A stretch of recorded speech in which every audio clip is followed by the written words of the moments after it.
Hey guys, this is part 2 of my Boot Dagger video.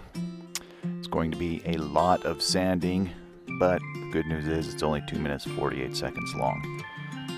The next video I will build the guard, the handle, and the pommel. Hopefully finish the knife and polish it. Thing that the Harvey and Bart Draper, my relatives, do to the knives is they're known for their mirror-like finishes, so I'm going to try to do that with this knife. This video I do heat treat it. You don't see me plunge it in the oil and stuff like that. It was colder than crap last night when I was doing this. Anyway, stay tuned. Hopefully the third video will be a lot better because we'll be doing the finishing touches on it. If you like it, give a thumbs up and subscribe. Tell your buddies about it. Or leave me comments. Thanks.